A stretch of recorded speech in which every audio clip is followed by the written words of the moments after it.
So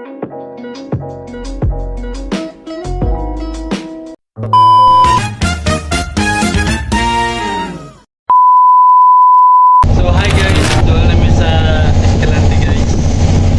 Nibalik ka sad kog sud guys kay tugnaw kaayo. Taod-taod na sad guys, nibalik ka sad ko sa gawas kay doon na baya mi sa Escalante. Naunsa naman taon ka Kim, sige ram kag lakaw-lakaw. By the way guys, nakalimot ni kog ingon ninyo na mga to ay mi sa isla sa kong uyab. Kay festa mga to guys, and also first time sa na ako makamit ang parents sa kong uyab. Nakasakay na day mi og siri. Nya kani amo gisakyan ron guys kay pang Bacolod man jud ni.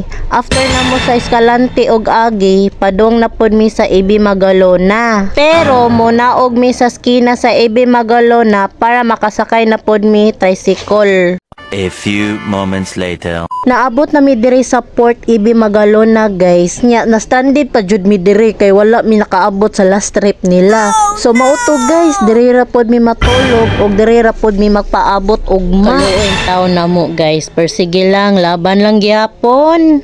The next day. Good morning guys, nag-prepare na mi dire sa mga gamit kay alas 7 man magbiyahe. So nagpaabot na mi dire guys para kwaon mi kay mosakay na sad mi og lain para ahoy na sad mi. A few moments later. So after sa among ahoy guys kay paistansya dayon mi, then after kay isla na sa kong uyab among sakyon. So muna ni ilahang gitawag na Gigante Island guys sa Iloilo. So nakasakay na day mi diri karon guys. So I'm so happy na naabot na jud mi. Kay taas jud kay to mo ang gibiyahe guys, na di biya lalim. Sayang lang jud kayo guys kay wala na ko ka video pag abot ta mo sa port sa estansya. Kay naa naman dito mga igsuon sa kong uyab og ang iyahang mama which is si tita.